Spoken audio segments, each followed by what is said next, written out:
Donc l'homme dont Jésus parlait dans Matthieu 4, c'était l'homme nouveau dont parle Paul dans Ephésiens 4, 24. L'homme nouveau. En d'autres termes, l'homme nouveau ne vivra pas de pain seulement, mais l'homme nouveau, l'homme créé selon Dieu, vivra de chaque parole qui sort de la bouche de Dieu. Chaque. Je crois de tout mon cœur que dans beaucoup d'églises, il y a un problème de nouvelle naissance. D'ailleurs, même les exagérés, c'est un manque de nouvelle naissance. L'homme nouveau vit de chaque parole. Ce n'est pas une histoire, frère. L'homme vit de chaque parole qui sort de la bouche de Dieu. C'est pourquoi contrôlez bien où vous êtes. Vous êtes au contact de Dieu. Vous pouvez rentrer dans un processus qui amène Dieu sur vous. Mais moi, je vous identifie par la parole si vous êtes vraiment né de nouveau. C'est ça qui me fait savoir qui vous êtes. Beaucoup sont dans des processus. Ils ne sont pas encore arrivés. Parce que c'est Jésus qui a dit, vous le croyez? L'homme vit. Et cet homme-là, c'est l'homme nouveau. Vit de toute parole qui sort de la bouche de Dieu. Et la bouche de Dieu, c'est les prophètes. Les prophètes ont parlé dans la Bible. Et le prophète Branham a parlé encore au temps du soir. Tout ce qu'il a dit, c'est ce que Dieu a dit. Si tu es vraiment né de nouveau, quand on t'a prêché ça, c'est fini. Tu vas te battre toi-même pour obéir à ça.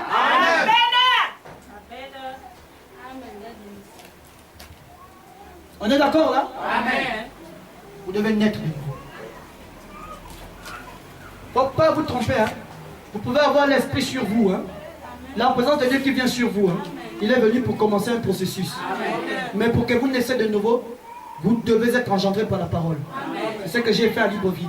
C'est un enseignement jusqu'à sa fin. Sinon vous allez recevoir tout sauf la nouvelle naissance. Et vous ne pourrez pas marcher selon Dieu.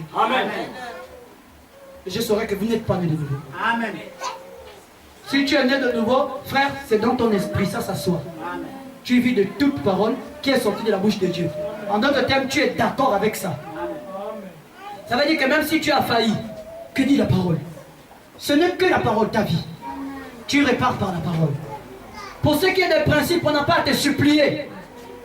Non, quand tu sais ce que la parole a dit, comment tu dois faire, tu le fais. Volontairement. Il peut arriver des exceptions à cause des circonstances. Mais tu ne peux pas toujours faire la même chose que la parole dit autrement. Il y a un problème de nouvelle naissance. Amen. En tout cas là, je ne parle pas, je suis en train de lire. On est d'accord là? C'est la parole. Matthieu 4,4.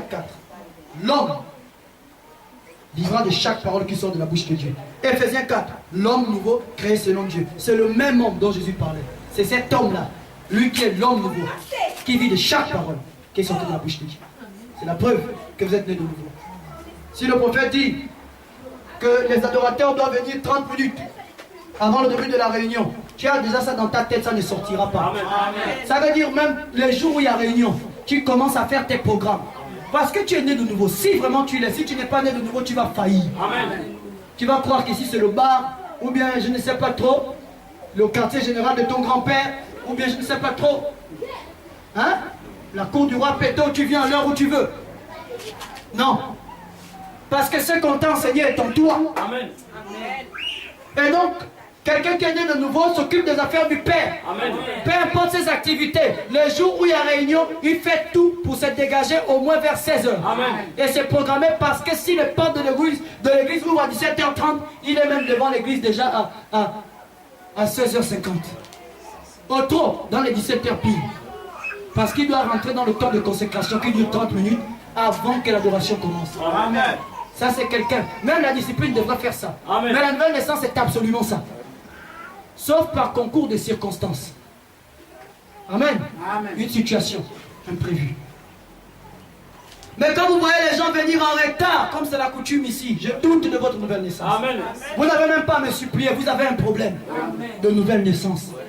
Parce que l'homme nouveau, s'il était en vous, vous avez la foi de Jésus dans chaque parole qui est sortie de la bouche de Dieu. Hein? Amen.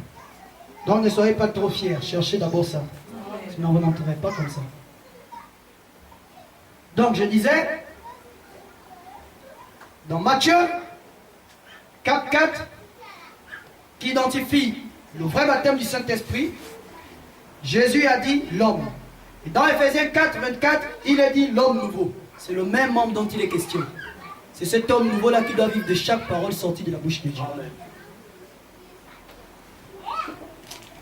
Donc, cet homme nouveau est identifié par Matthieu 4.4. C'est l'identification de l'homme nouveau. Si vous voulez savoir si quelqu'un est né de nouveau, regardez-le selon Matthieu 4.4. Amen. L'homme vivra de toute parole qui est sortie de la bouche de Dieu. Amen. En d'autres termes,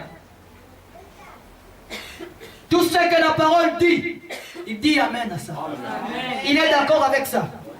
Toutes ces voix, c'est selon la parole. C'est la preuve qu'il est né de nouveau. Amen. Amen. Amen. Peu importe même les difficultés par lesquelles il passe, même s'il a fait une erreur, même s'il a failli quelque part, pas quelqu'un tu as failli, tu restes avec un nom.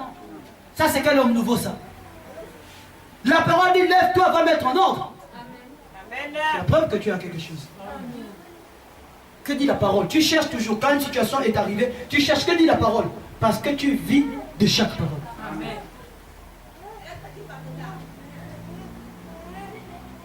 Voilà. Et donc je disais, cet homme nouveau est identifié par Matthieu 4.4. Et cela explique la prophétie d'Ésaïe, que nous avons lu dans Ésaïe 28, 5 à 12. Ce sera règle sur règle, précepte sur précepte, règle sur règle, précepte sur précepte. Vous voyez, ça s'explique. Et Dieu, pour nous indiquer que c'est ça le repos, c'est que le roi Baptiste dit que s'il voulait nous dire que si vous voulez voir quelqu'un qui est de nouveau, contrôlez ça. Amen. Contrôlez s'il est règle sur règle. Contrôlez s'il est précepte sur précepte. Moi, je connais des gens, des pasteurs, qui règlent les choses qui concernent leur famille en dehors de la parole. Et pourtant, le message nous dit comment régler ça par la parole. J'ai un doute de leur nouvelle naissance.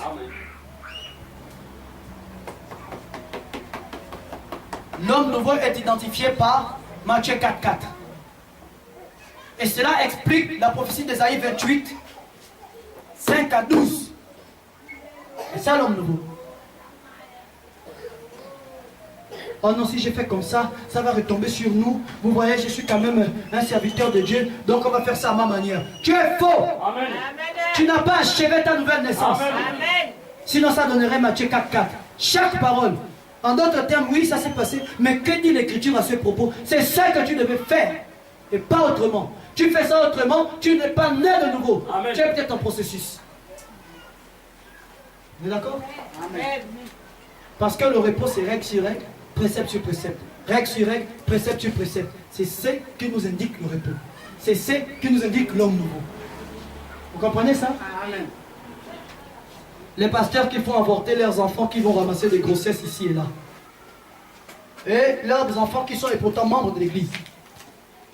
Ils cachent ça à l'église. Vous croyez qu'ils sont nés de nouveau? Ils sont pas nés de nouveau. Si quelqu'un est membre de l'église, qu'il soit mon enfant, qu'il soit l'enfant de la sœur, ou l'enfant du frère, ou qu'il soit frère ou sœur, s'il a péché contre l'église, pire, si l'église est informée, ça doit être réglé devant l'église. Amen. Tant que membre d'église. Probablement, on parle dans Hébreux chapitre 7, première partie, d'un prédicateur qui avait son fils Wesley. De même, lorsqu'un pasteur, sa famille, ne marche pas dans la discipline de la parole, il doit quitter la chair. Amen. Mais ils vont vous raisonner avec beaucoup de choses. Ah non, bon, l'église me veut. L'église a un problème. Amen. S'ils te veulent comme ça, ils sont incrédules. Amen. Vous êtes en train de jouer, mais Dieu ne joue pas. Amen. Va vous rattraper. Ça va vous rattraper. Frère, je ne sais pas combien de temps il reste. Dieu voulant, je vais me marier en 2016. Si Dieu tarde, j'aurai des enfants. Ils vont grandir. Mais si mes enfants ne vivent pas la parole, la charge d'évêque me sera retirée. Amen. Et si vraiment j'ai l'homme nouveau, je quitterai la chair. Amen. Même si vous dites non, pasteur, on t'aime, reste là. Je dis non, la parole me dit de quitter. Amen. La parole doit vous dire que c'est ça qu'elle dit. Mais c'est pas ça que font les gens. Alors je me pose bien des questions. Et c'est que les gens, ils regardent pour identifier Matthieu 4.4, ou bien ils regardent par les amitiés, ou par ce que nous voyons. Non, frère. Jésus a parlé. L'homme ne vivra pas de pain seulement, mais de toute parole qui sort de la bouche de Dieu. Alors Matthieu 4.4 identifie l'homme nouveau. Et Matthieu 4.4 explique Ésaïe 28, 5 à 12. Ce qui est le repos.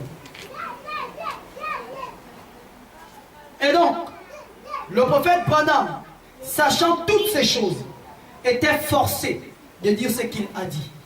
Qu'a-t-il dit? Lisons. Frère Branham savait tout ça. Et comme il savait tout ça, c'est pourquoi les églises l'ont rejeté.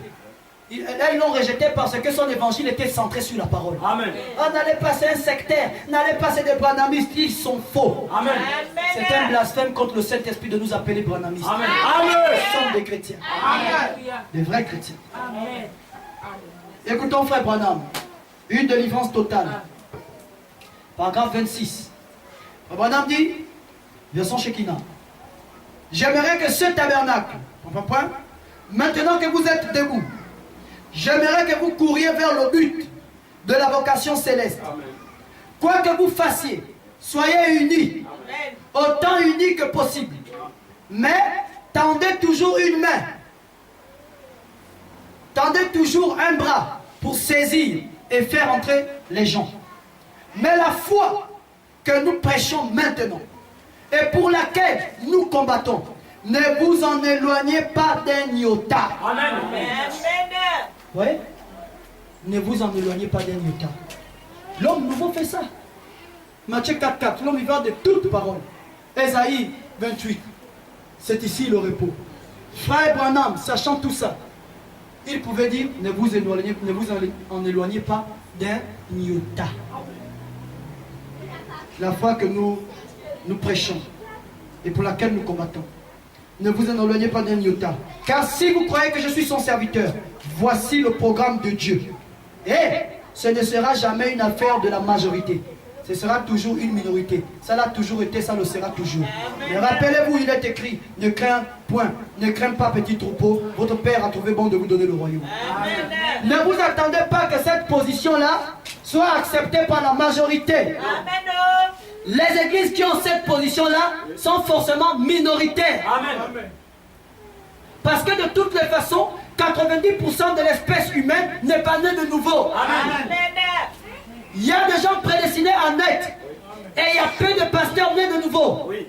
C'est pourquoi un vrai pasteur né de nouveau, peu importe l'onction qu'il a, il ne va pas hybrider sa parole pour avoir beaucoup de gens. Non.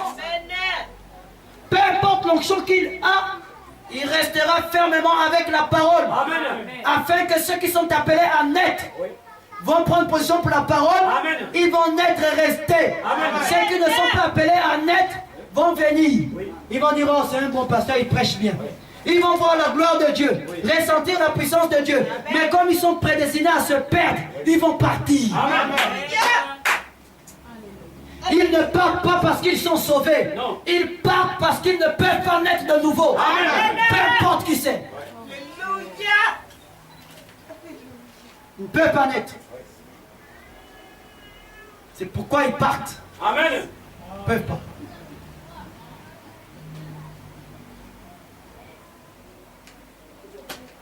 Ce ne sera jamais l'affaire d'une minorité. Quelqu'un qui est appelé à naître, même quand il n'arrive pas à s'ajuster avec la parole, il ne se repose pas. Amen.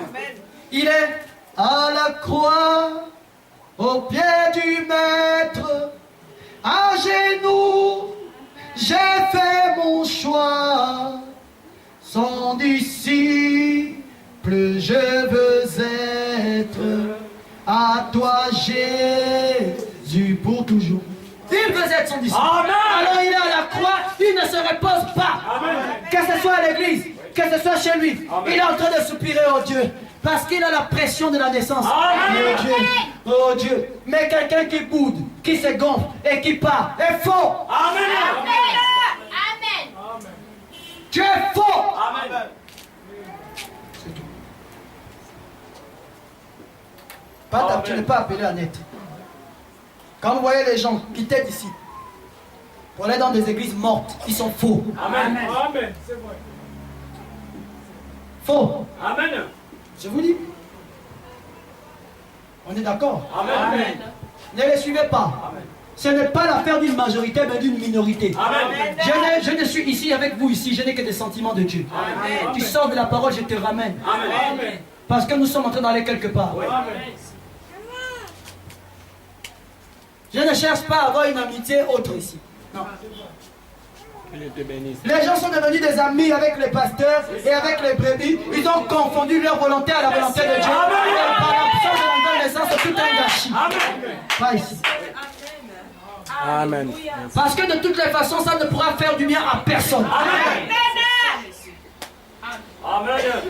Amen. C'est ici la pierre qu'ont rejeté les bâtisseurs. Elle est devenue la principale de l'homme.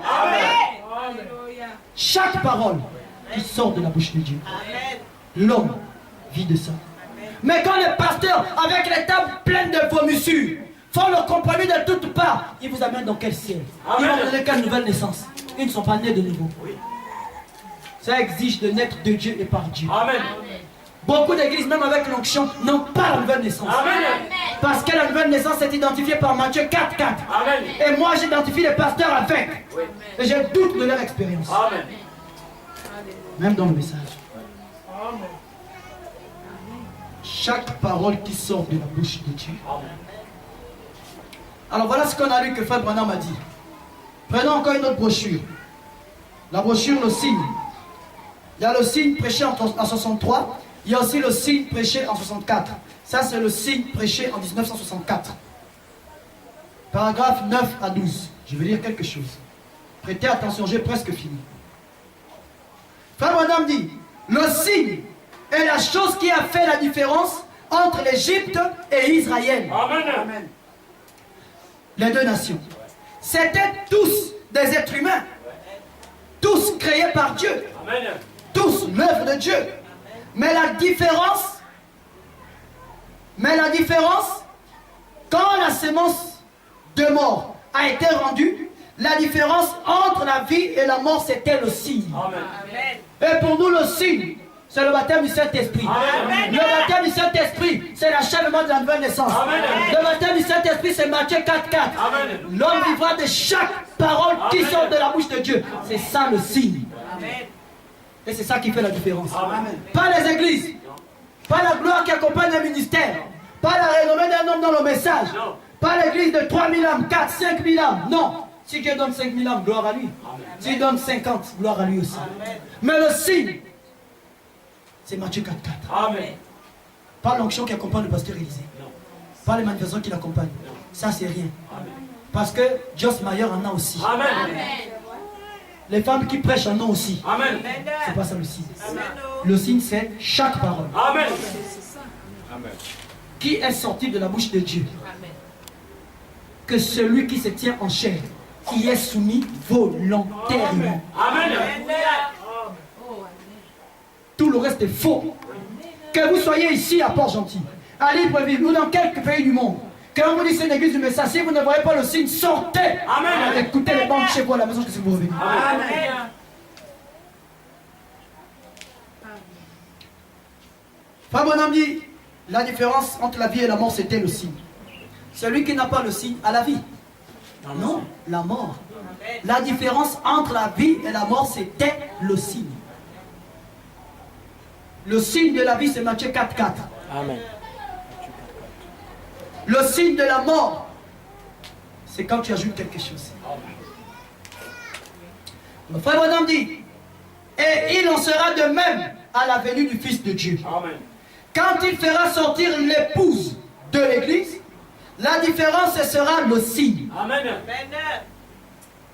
La différence donc entre l'épouse et l'église, c'est Matthieu 4.4. Amen.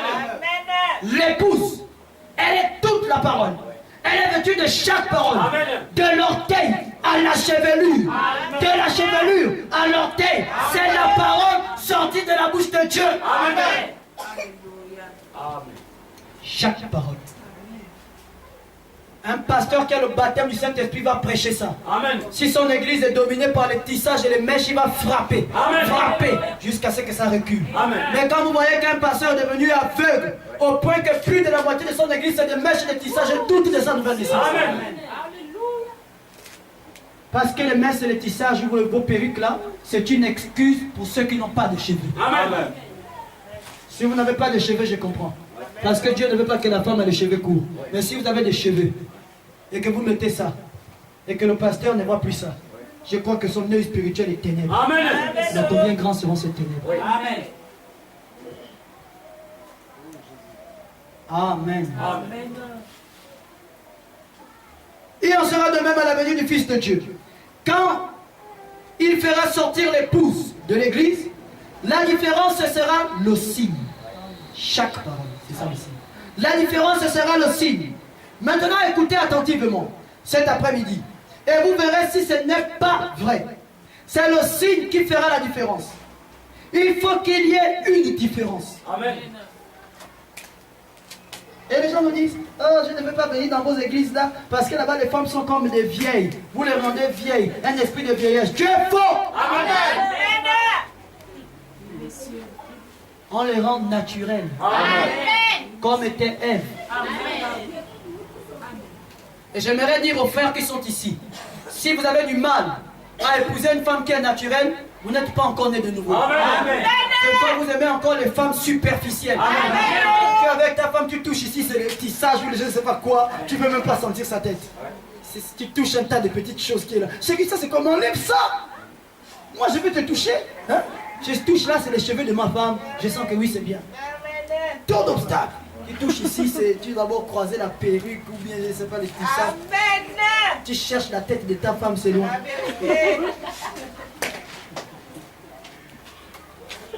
Si le frère,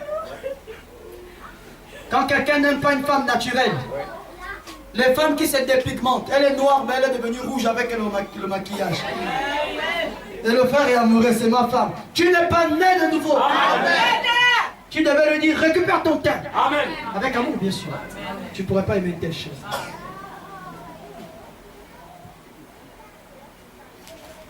La différence, c'est le signe.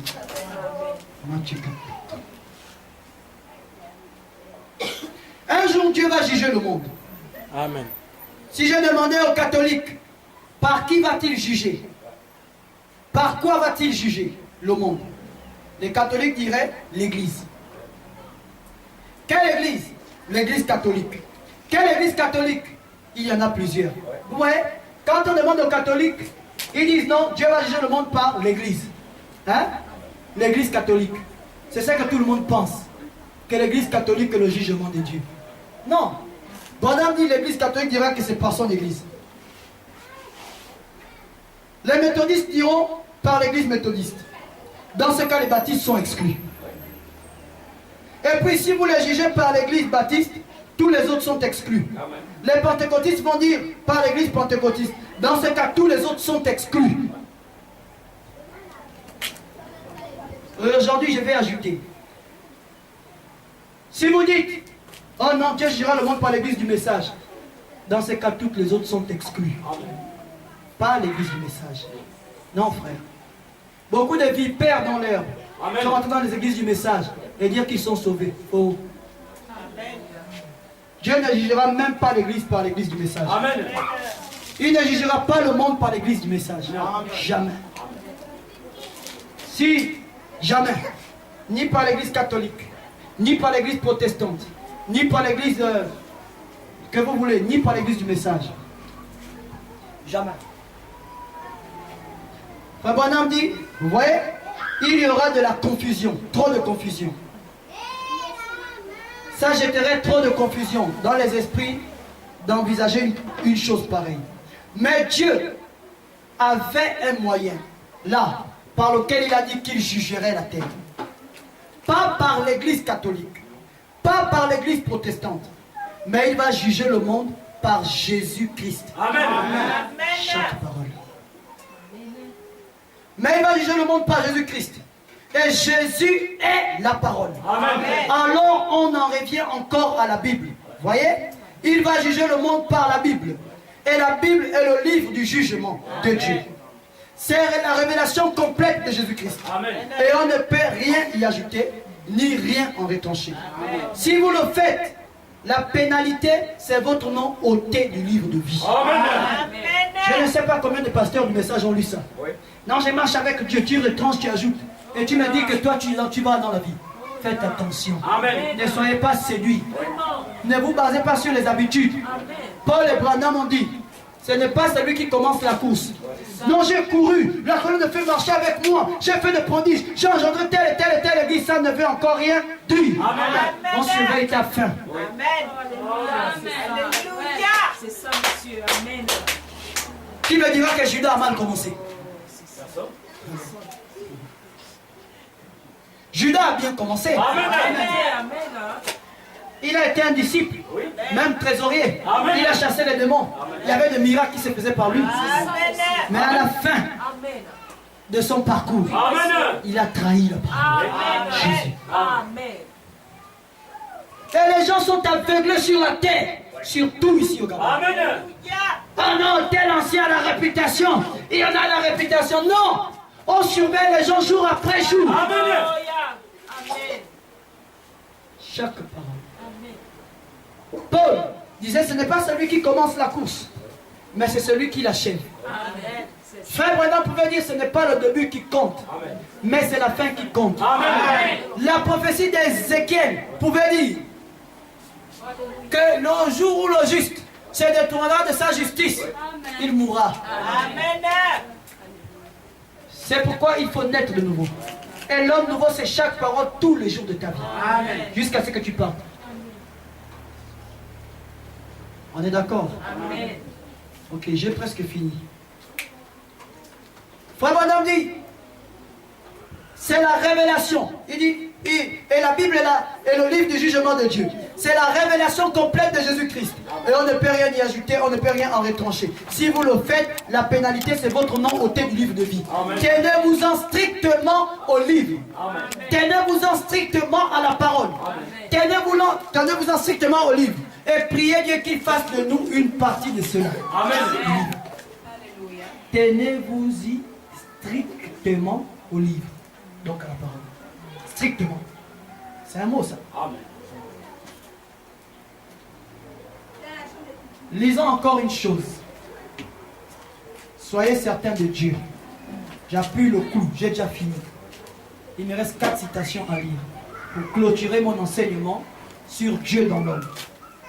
Et terminer le 4e chapitre qui est le retour à l'origine. Soyez certains de Dieu. Prêché par le prophète William Branham.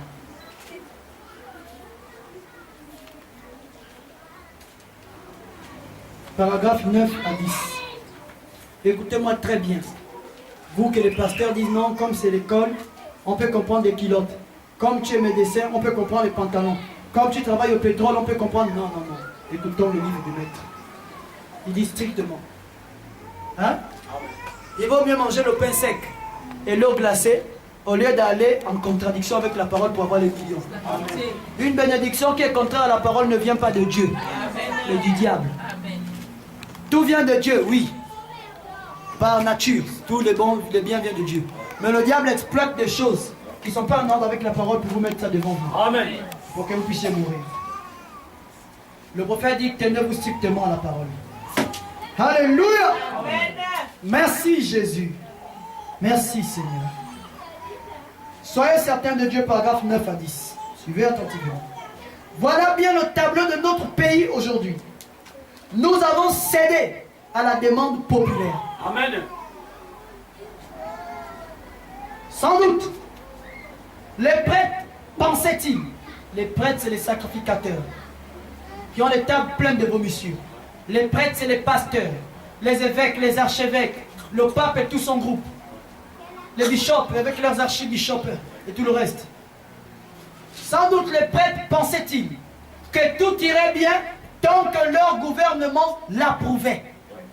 Ce sont les gouvernements qui ont institué qu'on doit faire le sport en culotte, même les femmes. Ce sont les gouvernements qui ont institué que les médecins doivent porter les pantalons, même les femmes. Ce sont les gouvernements qui ont institué que les femmes doivent aller à l'armée et porter les pantalons. Amen. Ce sont les gouvernements qui ont institué que sur les usines pétrolières, on doit mettre les pantalons. Ça, ce sont les institutions du monde. Amen. Et Frère Branham dit que les prêtres pensaient-ils. Les sacrificateurs pensent encore, de la même manière que les prêtres, que tant que le gouvernement l'approuve, tout irait bien. Mais Frère Branham dit, les prêtres pensaient-ils que tout irait bien tant que leur gouvernement l'approuvait. Mais voici la réplique de Frère Branham. Mais, peu m'importe ce que le gouvernement approuve. Amen. Ça doit être ce que Dieu approuve. Amen. Vous voyez que le christianisme n'a jamais été une chose facile. Amen. Comme on a voulu vous le faire croire. Amen. Le christianisme, frère, ça s'oppose même à ce que le gouvernement approuve. Amen. Quand le gouvernement veut vous faire sortir de la parole. Amen. Est-ce que vous comprenez ça? Amen. C'est dur, hein? Ouais. Mais c'est la vérité. Amen. Il dit, peu m'importe ce que le gouvernement approuve. Amen. Ça doit être ce que Dieu approuve. Amen. Et les gens pensaient qu'il n'y aurait pas de mal à ce qu'ils se permettent quelques-unes de leurs choses mondaines. On pourrait me demander d'expliquer ce que je viens de déclarer. Disons qu'il s'agit là d'un tableau tout à fait comparable à aujourd'hui. Peut-être ne nous considérons-nous pas comme des adorateurs d'idoles, mais nous le sommes. Et le gouvernement souscrit à cela, à l'idolâtrie.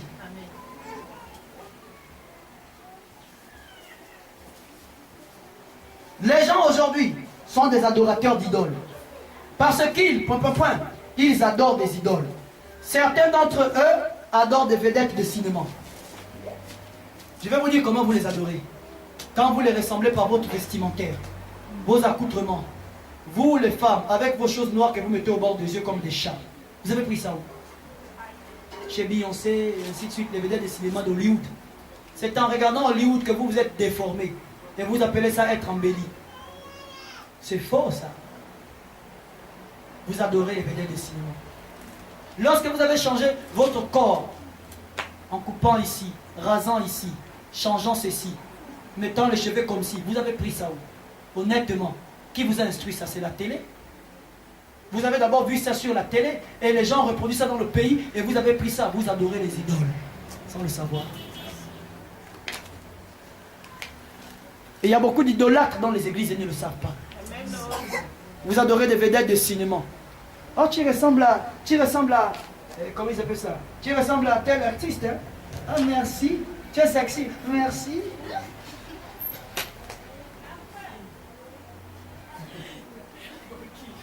Oh non, moi j'aime trop la petite là, elle est comme Beyoncé. Amen.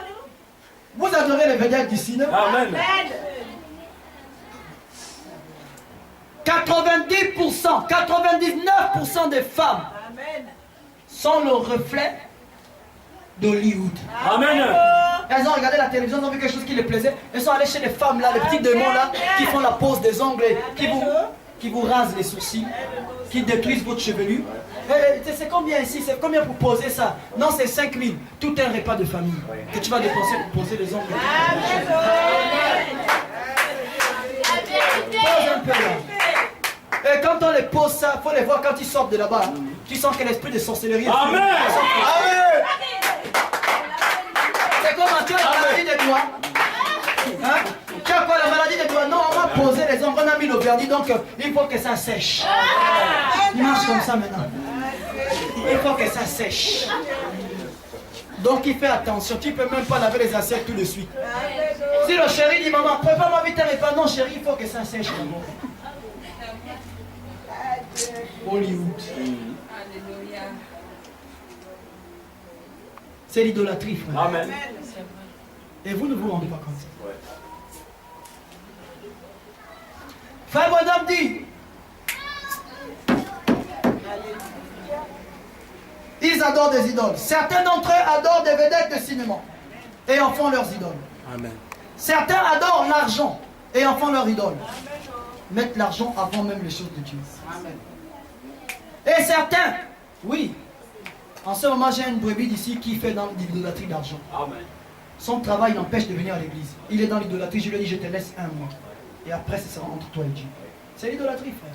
Que tu le veuilles ou pas. Je vais encore faire comment? Tu es un idolâtre. Parce que ton travail passe avant la parole.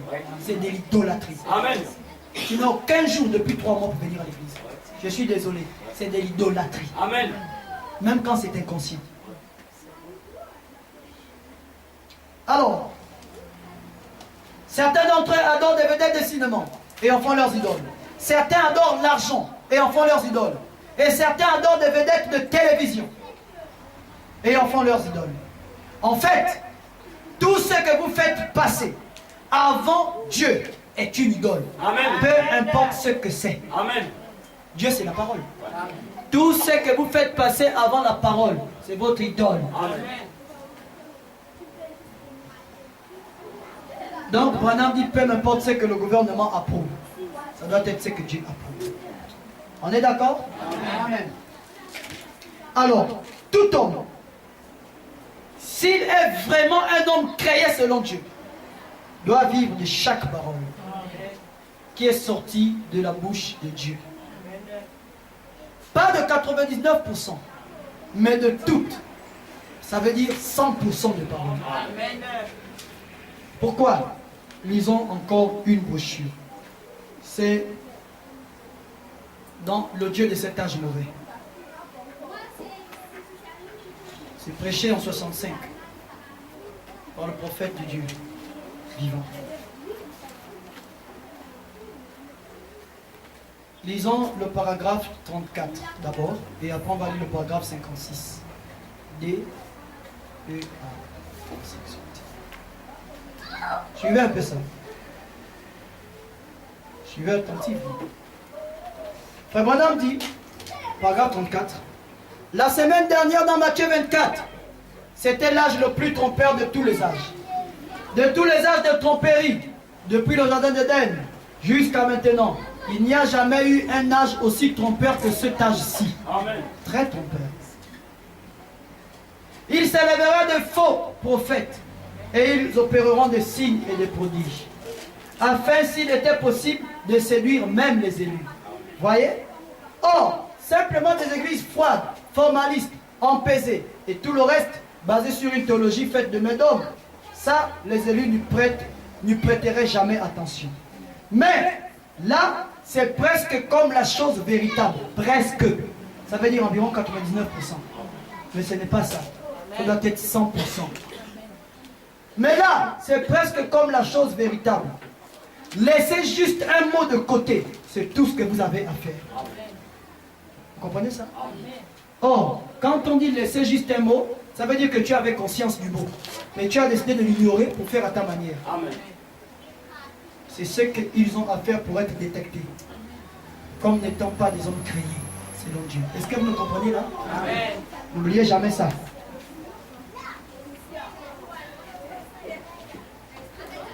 Lisons maintenant le paragraphe 56D. À eux. De la même brochure. Paragraphe 56D à eux. Frère Branham dit, l'Esprit de Dieu qui a grandi jusqu'à atteindre la pleine stature de Dieu dans l'âge où nous vivons, l'Esprit a grandi et il a atteint sa pleine stature. Toute la parole. Vous comprenez ça? Aujourd'hui, il est exigé, frère, toute la parole. Amen. C'est ce que Frère Branham dit ici. L'Esprit de Dieu a grandi jusqu'à atteindre la pleine stature de Dieu dans l'âge où nous vivons. Maintenant. L'Esprit Saint est ici, en train de confirmer le message de l'heure.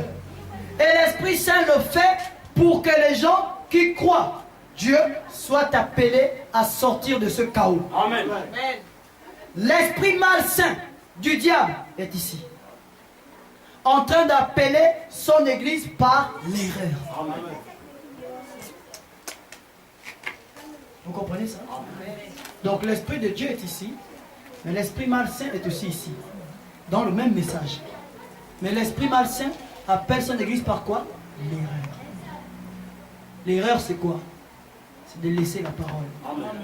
Dans ce genre de cas, quand on parle d'erreur ici, une seule parole, de laisser ça. Branham dit c'est tout ce qu'il y a à faire pour détecter qui est vraiment né de Dieu ou pas. L'Esprit malsain est ici pour appeler son église par l'erreur, comme toujours, par une perversion de la parole de Dieu, comme il avait fait au commencement. Voyez-vous, comme on revient tout droit à ce temps. Amen. Amen. Vous saisissez ça? Vous voyez, la ruse du diable est là, dans les églises. On ne peut pas omettre ça. Généralement, les brebis sont de vrais papillons quand ils s'y mettent. Si le pasteur là me dérange trop, je pars. Je lui montre qu'il n'est pas le seul pasteur. Pars en enfer. Amen. Amen. C'est tout. Amen. Tu pars en enfer, c'est tout. Parce que moi, je vais toujours te prêcher la parole. Amen. Dans sa plénitude. Amen.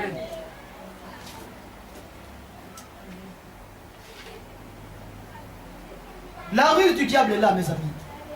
D'autres viennent par la puissance. La puissance selon Matthieu 7, 21. N'est-ce pas chasser les démons en ton nom? N'ai-je pas guéri les malades en ton nom? J'avais reçu des gens ici dans cet angle-là. Mais quand on a testé la parole, ils ne sont jamais venus. Amen. Je les ai appelés tous pour être un vrai chrétien. J'ai dit, mais venez, on va comparer votre expérience avec la parole. Amen. Parce que d'après la parole et le message, ce que vous faites n'est pas la parole. Amen. Ah, mais il y a des résultats. Ce n'est pas le résultat. Matthieu 7, 21 à 22 avait des résultats. Amen. Mais Jésus a dit, retirez-vous de moi, ouvriers de l'iniquité. Je ne vous ai jamais connu. Beaucoup viendront en ces jours-là. Voilà ce qu'ils appellent la puissance dont je parle.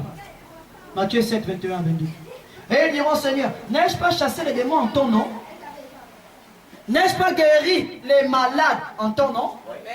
N'ai-je pas prophétisé en ton nom? Le Seigneur a dit, je leur dirai ouvertement. Pas en privé, pas en cachet, sinon tu sais, je ne t'ai jamais connu. Non, ouvertement. Amen. Je ne vous ai jamais connu. Retirez-vous de moi. Amen. Alors, mes chers amis, ne tombez pas dans ces paroles. Moi, on ne peut pas m'avoir avec. Jamais. Oh, mais laissez-le, il ne comprend pas, il y a des résultats. Mais il y a aussi des résultats, Matthieu. Amen. C'est toute parole. Sinon, tu n'es nulle part. Amen. Et c'est suscité pour embrouiller les enfants de Dieu. Amen. L'église, le diable, l'esprit malsain est là. Et il appelle son église par l'erreur. Amen. Voilà ce qui se fait. D'autres viennent donc par cette puissance-là. D'autres viennent par la sanctification. D'autres viennent par la justification. Mais Jésus a réglé la question une fois pour toutes. Dans Jean chapitre 4, 23. Il a réglé cette affaire d'adoration une fois pour toutes. Alors moi j'adore, j'ai pris Nzambe Malamu. Oh, moi j'adore, je suis au rocher vivant. Les beaux noms. Oh, moi je suis à la montagne des Oliviers. Toujours des jolis noms. Non, moi j'ai pris à l'église la montagne des feux. Hein? Jésus a réglé la question, une fois pour toutes.